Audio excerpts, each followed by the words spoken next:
what I'm going to do is present the experience from the Transverse Myelitis Center at Hopkins, which we've put together into a study format. We've had a lot of discussions about what these diseases are, what are the differences. Let's start shifting and say, all right, well, what do we do to get people better when they're afflicted with one of these illnesses? So when we're talking about all of these diseases, whether it's transverse myelitis, neuromyelitis optica, there are different stages of the disorder. There's acute inflammation, which we've spent a lot of time talking about. Doug showed you those slides of spinal cords with cells infiltrating the spinal cord. But after the acute inflammation, which is going to be shown here, you have a neuron with myelin and these cells that just start coming in and causing this acute problem. You can go on after acute inflammation to have, if I can get to it, cytokines that potentiate both the inflammation and ongoing damage. This damage, the chronic degeneration, can happen even after the cells are gone, even after the inflammation has left. And down the road, they can cause just as much, if not more, damage. But the good news is there's endogenous repair. Your body remyelinates demyelinated neurons. It's never as good as the original. So back to that stereo analogy, if the cat has chewed on the wires and demyelinated the wire, if I come back in and I take electrical tape and I just shore up where the cat was chewing, I improve the signal efficiency. It's never as good as the original. Your body does the same thing. It remyelinates, but never as good as the original. So all of these areas, whether it's the trigger of the disease, the acute inflammation, the chronic degeneration, or the endogenous repair, are all areas where we can intervene to improve outcomes. So what are the interventions? Well, if we knew the triggers of these diseases, if we knew the causes, we could just avoid them or vaccinate against them or do something to prevent it from even happening in the first place. During the acute inflammation, we're going to talk about two possible interventions. One is, what do we do to get rid of the inflammation? And something called neuroprotection. Can I put a force field around your speaker wires such that they survive the attack? And when the inflammation leaves, you're left with little damage. For the chronic degeneration stage, you could talk about neuroprotection or preventing recurrence. And endogenous repair, we could either promote the natural system or iatrogenically, meaning we could intervene and try and promote repair. But for today, we're going to talk about acute therapy. What are the goals? What are the mechanisms of the drugs, and what have we learned from transverse myelitis? All of the acute therapies I'm going to talk about today are meant to limit inflammation. If somebody comes to me in the throes of an acute attack or an acute exacerbation of transverse myelitis, what can I do to limit the amount of damage they're going to have? So there's a national campaign going on for stroke. So people for years knew the symptoms of a heart attack and knew to get to the hospital. They'd have chest pain, shortness of breath, they'd be sweating, they'd feel sick, and they'd go to the hospital, mainly because it hurt was the primary reason. Strokes tend to be painless, and what we found over decades was there was not an impetus for people to go to the hospital when their arm was dangling by their side and couldn't be moved. They kept saying, it'll get better, it'll get better. And a day would go by, and it didn't get better, and then they'd come to the hospital. There was not a push in terms of a public awareness campaign to get people to the hospital faster until we had a treatment that could be used for stroke. So after the initiation of what are called thrombolytics, these clot-busting drugs that have to be used within a certain number of hours from symptom onset, we realized we had to educate the population, educate everybody, doctors, nurses, patients, everybody, about the signs and symptoms of stroke, because we had to get you from your house with that dangling arm into the emergency room and be given a medication in under 3 hours. Nothing happens in under 3 hours in an emergency room. And so if you sit at home for 30 minutes with that dangling arm, you've just lost 30 minutes of potential time of treatment. So they came up with a public health campaign about brain attacks, just like a heart attack, to get people in faster. So what we're going to start talking about are what are the acute interventions that we can do for transverse myelitis. So the goals are to limit inflammation, limit the substances that lead to nervous system damage, and what can we do to protect the components of the nervous system. There are a variety of drugs, and I'm going to give you a brief overview of what their mechanisms of actions are. We're not going to go into too much detail, but I want you to see some differences between the approaches. So first, steroids. I'm not going to ask, but probably 99% of people in this room have either received, know somebody who has received, or prescribed steroids for one of these events. The idea of steroids is to dampen down the inflammatory cytokine cascade, these proteins that these cells are secreting, inhibit the activation of certain parts of the immune system, decrease the number of those cells, the number of cats that are getting into the study, keep them out into the blood system and not causing damage, and try and kill off. This is kind of, the SPCA would get me in trouble for this, but this is taking the cats and just shooting them, trying to make sure that they're just not going to get in. IVIG, or intravenous immunoglobulin, this is a product that is pooled from donors. So each bottle of IVIG, which are antibodies, just collected antibodies, comes from about 2,000 donors, blood donors. And we take out IG, immunoglobulins from each of those donors, and we pull it together, and then we give it back to patients. And we think giving this big, massive bolus of antibodies helps to suppress the immune system in a variety of ways, none of which have been conclusively proven, but we have evidence for each. One is to try and just neutralize any bad antibodies that are circulating in you. Another possibility is to act as a feedback loop on your cells that are producing the bad actors, producing the antibodies. And if we flood your system with a massive amount of antibody, maybe we tell them that we got enough, shut down, stop making the bad ones. And then there's a variety of other possibilities. But the idea here is to shut down or suppress mainly the humoral side, the antibody-producing side of your immune system. Now, when we compare this to something called plasma exchange, or PLEX, or plasmapheresis, all of these terms are used interchangeably, this is the idea of taking out circulating antibodies, as well as other proteins, from your blood in something that's akin to dialysis. We place a special IV, usually in a large vein, and it's got two ports. One, your blood comes out of. It goes to a machine where we separate out the serum. And then the other port, your blood comes back into you, having been freshly cleaned, if you will. And the idea is that if you have a circulating antibody that's causing problems, we can clean your blood of that antibody by using plasma exchange. And then there's a drug that Doug talked about this morning in the setting of very high doses, cyclophosphamide. This is definitely something that's main target is to kill off these cells. If you remember that slide of the couple red cells that get activated by an antigen, and then they start reproducing and reproducing and reproducing, and now there's hundreds, thousands, millions of them, cyclophosphamide is meant to kill them off. It is not a smart bomb. It is not just going to take out the bad actors. This is much more of nuclear warfare. It's meant to take out all of the immune system, or a good portion, or put a dent in it, in the hopes that we're going to take out the bad actors preferentially. So let's talk about these therapies in the setting of transverse myelitis. So why haven't we had large-scale trials to decide what's the best therapy? What should emergency room physicians, internists, neurologists do when they're faced with somebody having acute inflammation in their spinal cord? So it's very difficult to design prospective blinded trials. And I know sometimes it's hard to accept the idea of blinded trials because we feel every intervention we do is going to be a help. But Dr. Ford showed us great evidence where we have found in the past something very promising in an animal model, or in a dish, the anti-TNF therapy, and then we give it to humans and they do worse. So we like to believe that we're smart enough to predict what's going to work and what's not, but we're not even close to being that smart. And so the point of a blinded trial, the point of a placebo-controlled trial, is to make sure the science is accurate and that we are not biasing the data in any way. But when you have a rare disorder with small numbers of patients presenting at any given place at any given time, it's very difficult to do this kind of trial. It's difficult to blind patients and physicians to these therapies. So for example, plasma exchange.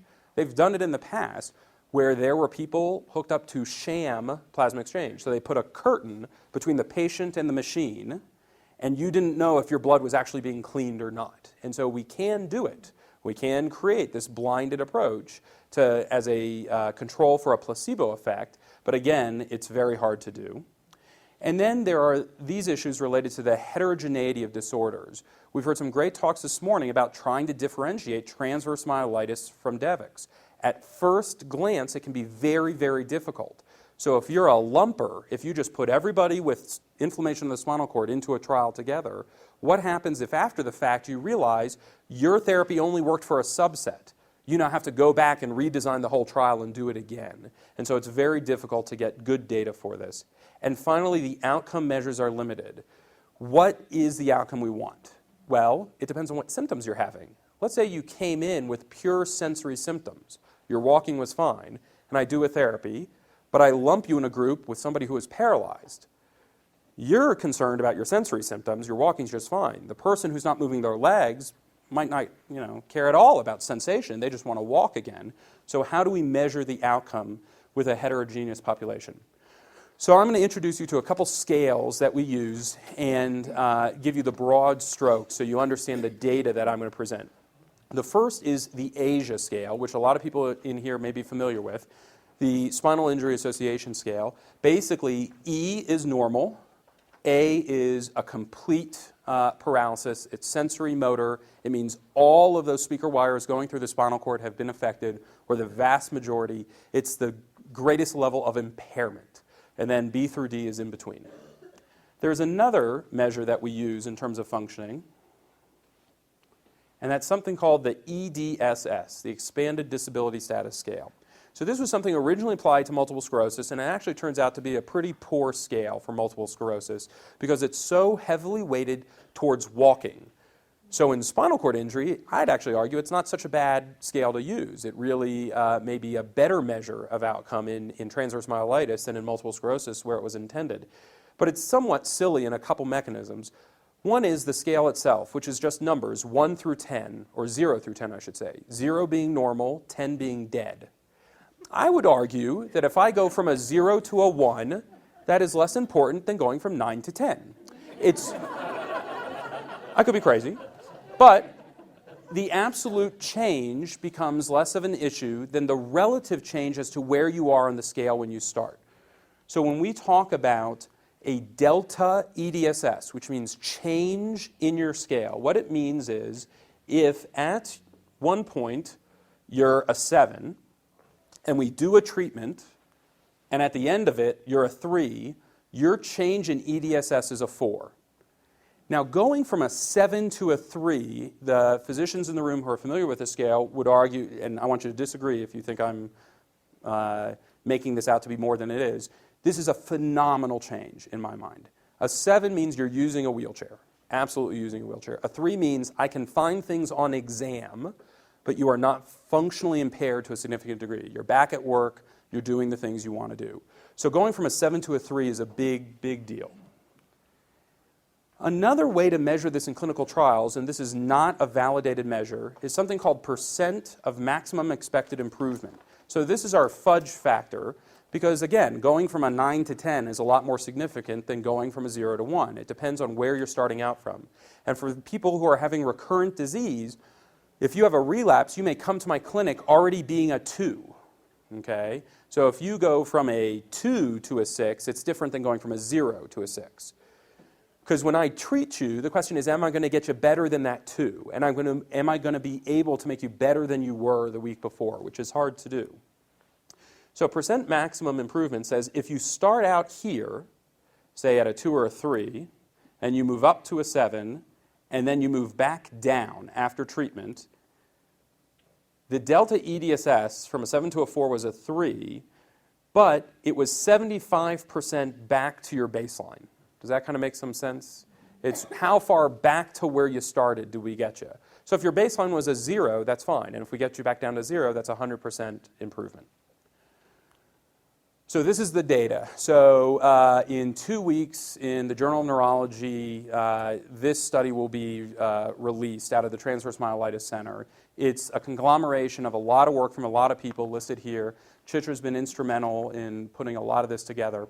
And the point of this study was to sort out what therapies work in the acute setting, how well do they work, and are there any subsets of patients who have a preferential response to certain therapies? Now here are the caveats. Remember that whole list of things that I said was difficult about doing prospective studies? Well, we're guilty of looking at that and saying, fine, we'll do retrospective. So all of this data is a retrospective analysis, which means it could be biased. Is Doug in the room? No, he's not, so I can pick on Doug. So Doug started the Transverse Myelitis Center 7 to 8 years ago. And as we learned and as we got better at what we were doing, our practices may have changed over time. And so let's say we started to self-select out patients we felt might get a better response to certain therapies. We may have biased putting people into certain groups of therapies. So retrospective is nowhere near as good as prospective, but it's going to give us a hint, I think, in terms of where we should be going with things. So let's look at the data. 122 consecutive patients in the acute stages of transverse myelitis. To date, the largest paper looking at transverse myelitis in the acute setting was somewhere between 20 and 30 patients, and it wasn't looking at all these therapies. So 122 is not a lot, but for a rare disorder, this is probably as big as they come. It's definitely as big as they come so far. So there were 4 groups of patients out of the 122. Some people just got steroids. I should mention, every group got steroids, okay? But some people got steroids and steroids. Is this all age ranges? This is, we'll show you the mean age, but this tends to be adults and not children. So there are some younger ones in here, but it's askew. So some people got just steroids. Some people got steroids and plasma exchange, that blood cleaning procedure. Some people got steroids and cyclophosphamide, and some people got all 3. Okay? The number of patients in each group is listed here. The majority of people got just steroids. 32, about a quarter of people, got steroids and plasma exchange. 13 got steroids and cyclophosphamide, and another 11 got a combination of all 3. The point of this chart here is to show you the similarities or differences. This is the mea culpa. This is where were the biases in terms of these patients. The ages were about the same, so we didn't just pick the young people to do plasma exchange on. We let everybody get plasma exchange. In terms of percent women, you see a big difference in this group. And keep your eye on this group all the way throughout, the steroid and cyclophosphamide. This is a biased group. And what it's going to turn out to be, I'll tell you, were people with underlying autoimmune disorders. We tended to give cyclophosphamide to routinely and not just limit them to plasma exchange. And there was a significantly higher number of women with autoimmune disorders than men. So that's where that 92% comes up. Likewise, if you had recurrent transverse myelitis, you'll see there were more of them in the later group. We got scared and we got more aggressive. We thought we had to do more to protect the spinal cord. How many people were multifocal? There's more in the last 2 groups, and it probably fits with the underlying issues about autoimmune disorders and recurrence. But when you look at the spinal fluid, and I'll show you the data on this, it's basically about the same. So it's not as if some people had more inflammation than others. It was about the same. And when you look at the percent of people who were ASIA A, that means they had complete loss of function. 11% in the steroid group were ASIA A, and about a third in each of the others were ASIA A. So in terms of the inflammation, the only point of this slide, you don't have to worry about the numbers, is if you look at the 4 groups and compare how many white cells they had and how much protein they had in their spinal fluid, they're about the same. All of the groups overlap. So we didn't pick people with certain profiles and put them into certain treatments. Those were equally mixed. We did, however, have more people with autoimmune disorders, recurrent TM, etc., in that cyclophosphamide group. So what happened to the patients in each of these treatment groups? So the top left shows you the steroids. Okay? They had a baseline EDSS of almost nothing. Most of these people, this may have been their first attack or little to no signs before they came in. At their worst, in terms of the EDSS scale, they were above a 6. So they're teetering on, if not absolutely using, a wheelchair. Right after treatment, they go down to about a 4, with a delta EDSS just around a 2 range. When we compare that to the plasma exchange group, and remember this is steroids with plasma exchange, combination, they start off with a slightly higher EDSS. They were worse off. Their EDSS was close to an 8. All of these folks are basically needing the use of a wheelchair. And we drop them into the 5 range. When you look at the cyclophosphamide with steroids and then the all 3, you see the similar numbers. This was all comers lumped together. That is less instructive than if we can start to select out certain patient populations that had preferential responses to certain therapies, and can we find any hidden information in this data to help guide who should get which therapy. Does everybody need to get Cytoxan? Do they need to get this chemotherapy? Does everybody need to get plasma exchange? What are the choices? So we broke down the data in a little different way that makes it more user-friendly. So we separated out the patients who were Asia A, meaning complete paralysis, no function below a certain level, wherever that level of the spinal cord lesion was, versus all else, if you were Asia B, C, or D. We lumped everyone together. And we saw how those folks did in the different treatment groups. So first, looking at the folks who were Asia A, in terms of delta EDSS, if you came to us and were Asia A and just got steroids, it didn't do that much. Your change in EDSS was about 0.3. That's not worth the effort. That's not a big change at all. If, however, you got plasma exchange, you went up to 0.5. A little better, but we want to start seeing some bigger numbers, some more robust numbers. When you move to cyclophosphamide, the EDSS change in EDSS moves to a 3. And when you look at the combination group, it's 4.4. So retrospectively, with biased information in here, I have to give that caveat over and over again. This is not a prospective trial. We see within the folks who came to us who were Asia A, there is a difference between whether or not you include Cytoxan in your regimen versus not. What about the non-Asia A folks, people who did not have a complete transection? Did they need cyclophosphamide? So if they just got steroids, they had an EDSS change of 2.1. Steroids had a more robust effect for them than patients who were Asia A. If they went to steroids and plasma exchange, that went up, almost double, to a 4.1. So there was a benefit from adding in plasma exchange to their regimen. Did we get even more benefit from adding in cyclophosphamide? And the answer is no, not a significant one. When you do the statistics and you compare the people who had steroids and plasma exchange versus any of the groups who had cyclophosphamide as part of their regimen, if you were not Asia A, Cytoxan was not as helpful. The caveat to this is if you had an autoimmune disorder, an underlying autoimmune disorder, even if you weren't Asia A, we think you should get Cytoxan, and it has to do with some of the statistics behind here. But if we just look at somebody coming into an emergency room, into a hospital, and distinguishing them as to whether or not they're Asia A on the scale or not, it can help guide whether or not you should pull the trigger on the use of this chemotherapy or cyclophosphamide. Again, with all of the caveats that we've discussed. What about looking at this from the percent maximum improvement? Remember I said there were different baselines. How much better did we get people relative to their baseline? So in Asia A group, just getting steroids, it was 3%. Plasma exchange, 17% of their expected recovery if we were to get them back to normal. Cyclophosphamide, 47, so approaching the 50% range. Whoops. And the combination, 145%. Now you can ask, how on earth can you get 145% of recovery? What it means is there was a patient who came in with an EDSS of about 3, who at their worst was an 8. They got Cytoxan and plasma exchange and steroids, and when we were done with them, they were a 1. They went better than their original. Very unusual. That is not the norm.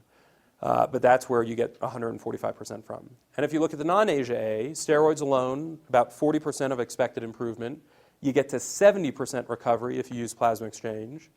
And when you talk about adding cyclophosphamide, the number says 85% and then goes into the 70. These are not statistically significant in terms of difference. So we did not see a benefit necessarily to adding in cyclophosphamide to patients who were not Asia A on that scale.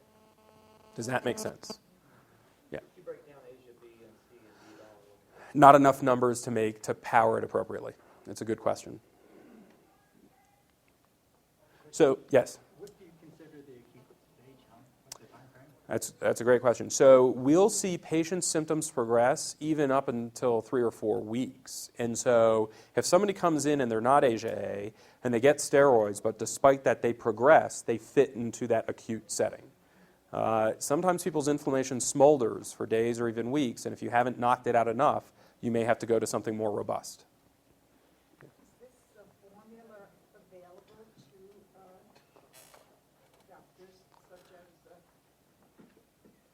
So in 2 weeks the paper will be out, and if they decide to read it, it'll be up to them. Does that go on the web? And it'll be available when they release it. Yeah. A lot of that information from Johns Hopkins. It'll be out there, and You're